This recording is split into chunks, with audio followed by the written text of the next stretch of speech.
मेरा नाम प्रेरणा है। आज रात मैं इस पुराने कब्रिस्तान के द्वार पर खड़ी हूँ। शहर मेरे पीछे सोया हुआ है। 5 साल पहले मेरी दुनिया हमेशा के लिए बदल गई थी। मैं यहाँ एक कॉल की वजह से हूँ। मेरे अंदर एक ऐसी फुसफुसाहट है जिसे मैं नजरअंदाज नहीं कर सकती। दुनिया सोचती है कि मैं आगे बढ़ गई हूँ, लेकिन मेरा एक हिस्सा अभी भी यहीं दफन है। आज उसकी 30वीं सालगिरह होती। हमारे पास योजनाएं थीं, सपने थे, एक भविष्य था जो बहुत जल्द खत्म हो गया। लोग कहते हैं कि समय सब घाव भर देता है, लेकिन कुछ घाव आपके साथ ही रह जाते हैं। मैं लोहे का गेट खोलती हूँ, उसकी कराहट सन्नाटे में गूंजती है। अंदर हर कदम भारी लगता है, जैसे मैं यादों के दलदल में चल रही हूँ। रात की हवा में मिट्टी और नुकसान की गंध भरी हुई है। मैं यहाँ अपने दर्द से भागने नहीं आई हूँ, मैं इसका सामना करने आई हूँ। मैं उस पत्थर को छूना चाहती हूँ जिस पर उसका नाम लिखा है। मैं मृतकों के बीच एक मेहमान हूँ, लेकिन मेरा एक मकसद है। मैं उस आखिरी कॉल को सुनने आई हूँ जो मैंने 5 साल पहले मिस कर दी थी। बाहर की दुनिया फीकी पड़ जाती है, केवल सन्नाटा रह जाता है। आज रात मैं अपने दुख के दिल में उतरूंगी। मैं उस कहानी को सुनने के लिए तैयार हूँ जो पत्थरों को कहनी है। मेरी यात्रा अब शुरू होती है। कब्रिस्तान परछाइयों और शांत कब्रों का एक जाल है। ऊपर पेड़ मंडरा रहे हैं, उनकी शाखाएं हवा में राज फुसफुसा रही हैं। मैं धीरे धीरे चलती हूँ, हर आवाज तेज सुनाई देती है। अचानक एक फुसफुसाहट मेरा नाम पुकारती है। मैं जम जाती हूँ, परछाइयों में खोजती हूँ।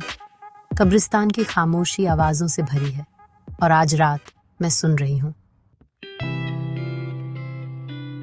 रास्ता मुझे कब्रिस्तान के सबसे पुराने हिस्से में ले जाता है, जो कोहरे में लिपटा है। इस खामोशी में यादें मुझे काटती हैं, तेज, अदम्य। मुझे समीर की याद आती है, उसकी हंसी, हमारे सपने। हम अभी अभी हंस रहे थे। दर्द समीर से मेरा एकमात्र संबंध बन गया। मैं कल की परछाई में जी रही हूँ। यह जाने देने का समय है।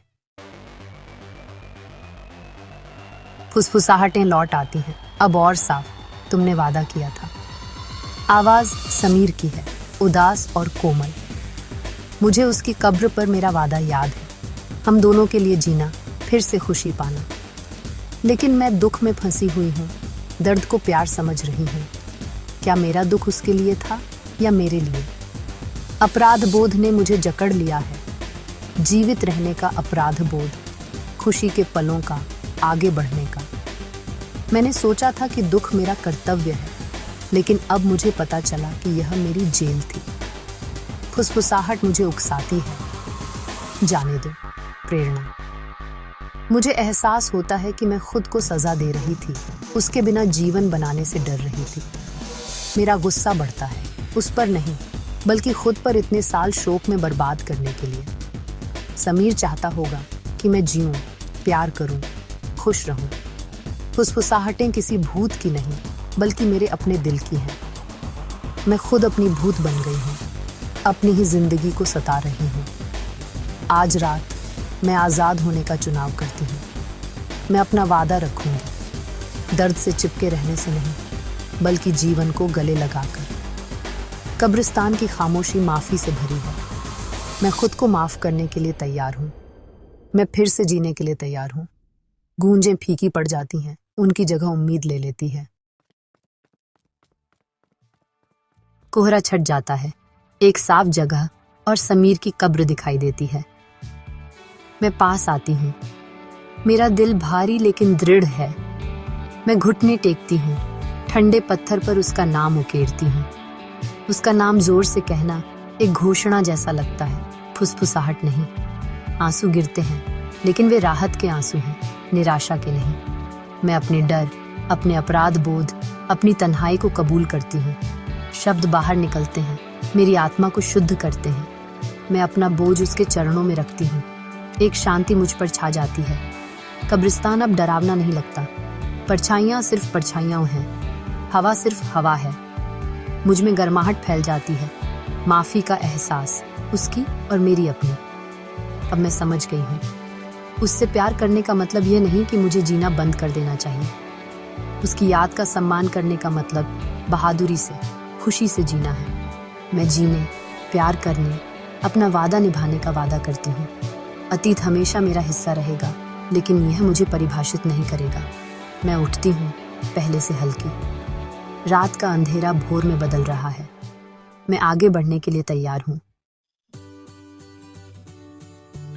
मैं उसकी कब्र के पास खड़ी रहती हूँ, क्योंकि चांद कब्रिस्तान को रोशन करता है। दुनिया बदल गई है। अब डर की जगह नहीं, बल्कि शांति की जगह है। हर कब्र एक कहानी है, जीवन को संजोने की याद दिलाती है। असली रहस्य कभी परछाइयों में नहीं था, बल्कि मेरे अपने दिल में था। फुसफुसाहटें, कोहरा, डर, वे सब मेरे दुख के प्रतिबिंब थे। मुझे एहसास होता है कि मैं अपने दुख से इस जगह को सता रही थी। आज रात मेरी यात्रा खुद में एक यात्रा थी। सच्ची हिम्मत अपने डर का सामना करना और उससे गुजरना है। मैंने अपने सबसे बड़े डर का सामना किया है, जाने देना। मैं बच गई और मुझे ऐसी ताकत मिली जो मुझे कभी पता नहीं थी कि मेरे पास थी।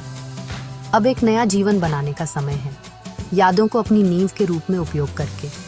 मैं खड़ी हूँ, हल्का महसूस कर रही हूँ, सी एक बड़ा वजन उठ गया हो। मैं समीर को धन्यवाद देती हूँ, अलविदा फुसफुसाती हूँ।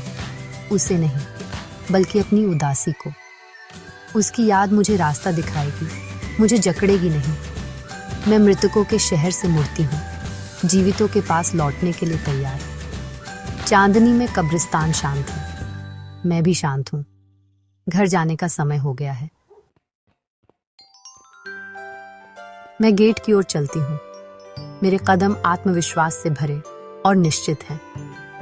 रास्ता उज्जवल है। पेड़ स्वीकृति में सिर हिलाते हुए लगते हैं। मैं ताजी हवा में सांस लेती हूँ, एक नए दिन के वादे को महसूस करती हूँ। मैं वह औरत नहीं हूँ जो इस जगह में दाखिल हुई थी। मैंने अपने राक्षसों का सामना किया है और अपनी ताकत पाई है। सुबह होती है, आसमान को उम्मीद से रंगती है। गेट आसानी से खुल जाता है, जीवन में मेरा स्वागत करता है। मैं गाड़ी चलाकर दूर जाती हूँ। सुबह की रोशनी में शांत कब्रिस्तान पर एक नजर डालती हूँ। यह अब डर की जगह नहीं, बल्कि याद और शांति की जगह है। मुझे वे जवाब मिल गए हैं जिनकी मुझे जरूरत थी। आखिरी कॉल मेरी अपनी आत्मा से थी, जो मुझे फिर से जीने के लिए कह रही थी। मैंने आखिरकार जवाब दिया। आगे की सड़क खुली है, सूरज मेरे सामने उग रहा है। मैं मुस्कुराती हूँ, एक सच्ची मुस्कान, सालों में पहली बार। मुझे नहीं पता कि भविष्य में क्या होगा, लेकिन मैं जानने के लिए तैयार हूँ। मेरा नाम प्रेरणा है और मेरी नई जिंदगी आज से शुरू होती है। समीर को गर्व